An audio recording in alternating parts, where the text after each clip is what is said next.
Hello, welcome back. Today's video is about a very commonly asked question on how is my design process, how I design a new product or a new collection. And since I am launching a new collection, I wanted to share the story of these new pieces. So the first how it starts is I sketch a lot, and you might have seen in my other videos that I carry my sketchbook everywhere, and just when the ideas come to my mind, I'd like to sketch them and think about them and create a lot of variations. The first design process starts as sketching new ideas. So this is my sketchbook and some of the sketches for the new collection. I look at Anatolian forms from archaeology. I look at different decanters and carafes. And these are some other forms that I was researching. These are sketches of Venetian goblets from a research book, and some other forms of how I would combine different sands with these glass forms. When it comes to sands, I have sand from different locations: Jordan, Abu Dhabi, desert sand. Some that are bought online, other ones are brought by individuals who wanted to contribute to Sand to Glass project. Due to the geographic conditions, they each result in different finishes. For example, this is sand from Turkey. It has large grains and it creates this kind of texture. And this is desert sand, which is more red and finer, and the texture it creates is very different. You've seen the Icelandic one, and these are with Icelandic sand. The other half is the Turkish sand, and you see they each create different effects. But it's also, before I decide on a final design, I do a market research. I need to make sure the new collection or product I am launching would be successful in the current conditions. So I went to different stores and looked at existing glassware, their price points, what kind of materials and techniques they have used. And I usually take a lot of photos of them as an archive, as a reference, so that I don't repeat the same existing forms, and try to come up with something new and original. And also add a touch of Studio Sahil, which is the sand from different locations, or experimental, more research-based approach to design. And here we have the 1:1 scale, which is full scale drawings of the designs I've selected. I want to design a new collection with colorful glass that has sand on it. So these are bowls.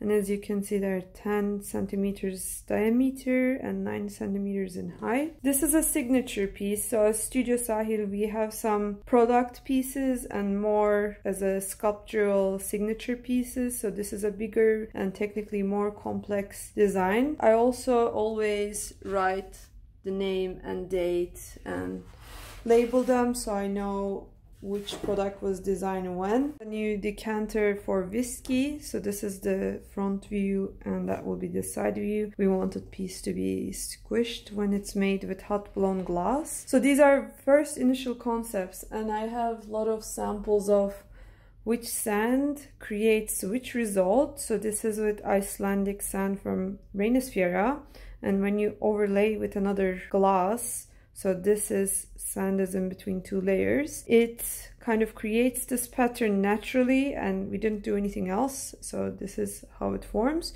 And I wanted stopper to kind of have this effect. The sand will be inside the glass so it doesn't chip over on your whiskey or drink. After I make these full scale drawings, I use tracing paper and overlay it on the drawing.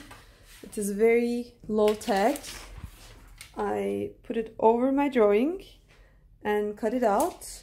Then I make the model by putting it over another one. So it's just replicating the form and creating simple full-scale mock-ups to see how I like their scale, if they fit well into your hand. So this is the carafe, and the neck was too short, so we adjusted this afterwards in the making.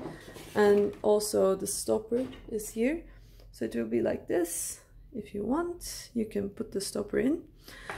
And these are all the mock-ups and the full-scale drawings. After this stage, once I decide the scale and size, I I photograph these and take the drawings into the computer and trace it over in the 3D modeling software. The inspiration for this form came from my trip to Iceland when we visited the glacier Snæfellsjökull, which is the glacier also that takes place in Journey to the Center of the Earth. The 3D modeling and the design process at this stage. First, I take the image that I photographed of the full-scale drawing. I put it inside the software and scale it to the size that I'm actually modeling. So this is 25 centimeters and 25 centimeters wide. Then I trace it over. So as you can see, this is the outline and the software program creates this in 3D form. And then we can hide this. Once I have the final form,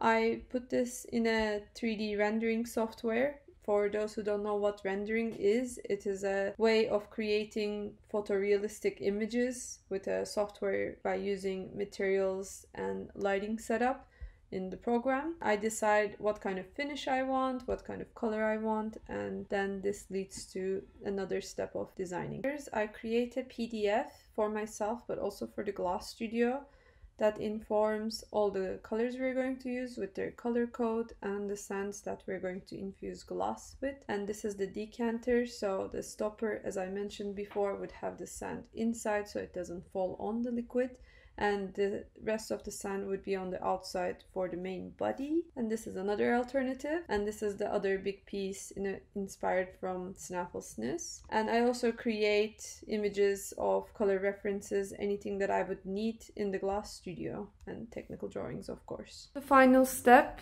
before the production, I would take my 3D models, create full-scale A4 prints. As my printer doesn't print everything in one page, I usually print in two and tape them in the back. These are for production, so while you're making glass, time is very precious because you don't want piece to get too cold. So we use these with calipers and measurement tools to match the piece in the making and make sure it is the correct size. For example, for this, we had to take the inside measurement a couple times to make sure this is 30 millimeters, so that when we make the stopper afterwards, it would match with the inside measurement. You have to make it wide enough that you can take off some material in the cold working, which means polishing and cutting afterwards. Now I'm going to show you a little bit of behind the scenes and glass production. Hello, so we're in the Glass Studio, and this is Charlie. Well, he is the owner of the Glass Studio. We're going to make a bowl, a decanter, a big vase, and they all are going to be combined with sands from different locations. So Mallorca, Puglia in Italy, another location in Italy, and we have this black sand from Iceland on Snæfellsnes from Snæfellsnes. I'm also going to use some colors, so it's a very nice blue. These are going to be for the bowls. I want to design them as a more summery, nice, fun sharing bowls. Here we have the glass pipes. As you can see, some of them are hollow. This is where you blow the air through, and these are attaching and transferring over the glass pieces. They always have to be heated if you're going to use them. This is the molten glass. The melted glass is, if you can see here, this is how they are, and you put them in this oven for overnight, about 12 hours, and they melt. You collect the glass from here. It has a consistency like honey, and you have to continue shaping it to fight with the gravity, otherwise it drips.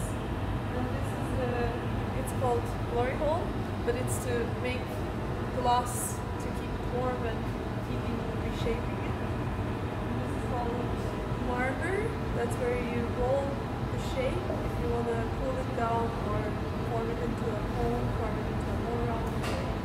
And the bench is where the glass is formed, so while you're sitting down you can work with your hands and just to shape it. And we're about to start, so we also did our tests and tested negative, so it's safe to do glass blowing now. And Well, stay tuned. Charlie starts the first piece by gathering molten glass from the furnace, and the glass is about 900 Celsius degrees. He uses a wooden ladle, which is in a water bucket, to cool off this very hot glass. This helps to form the glass a little bit better before blowing an air into it. He blows the initial air bubble and then lets it cool down. Because of COVID, he is doing these stages himself, and then I'll be assisting him after. He shapes the glass with a wet newspaper, which is also a technique, and then adds the color afterwards. So this is chips of blue color. He uses the furnace to heat this color and melt it to spread it across the surface before going to the next stage of shaping. We measure the piece as we're making it bigger, and he uses some of the tools to make the bottom flat. Here you see the sand is on the outside.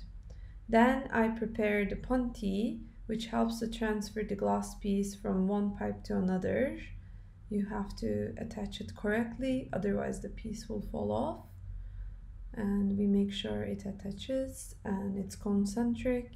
You use a few drops of water on the glass surface. This creates a thermal shock, and then it comes very easily from the pipe and it's transferred onto the other pipe. Then immediately I have to heat it up again, because if it cools off it will crack. So the piece gets very warm again, and then we continue shaping it. So we are shaping the pieces also for the rim and the top of the shape to make it flat as well. And I'm using a metal tool to make it flat. And I'm still checking if you're watching. As the piece gets bigger, we need to swap the doors to the furnace, and I'm helping Charlie to flatten the bottom, making sure everything is correct size and it's flat. Here Charlie is shaping the outside of the shape as I am keeping the rim flat, and this requires working at the same time, and you have to be careful with the heat, of course. And one final look. It's looking good. It's time to take it inside the kiln. So the piece has a very short amount of time before it goes inside the kiln to cool down for 12 hours. And it's done for today. We're opening the kiln. So now we're in my studio, and here's the collection. I finished filming all the videos and we finished the photography for the new collection, and I'll be uploading all the content to the website, social media. And as you can see, this takes nearly more than a month to just start, design, make, and then do all the post-production of video and photography as well.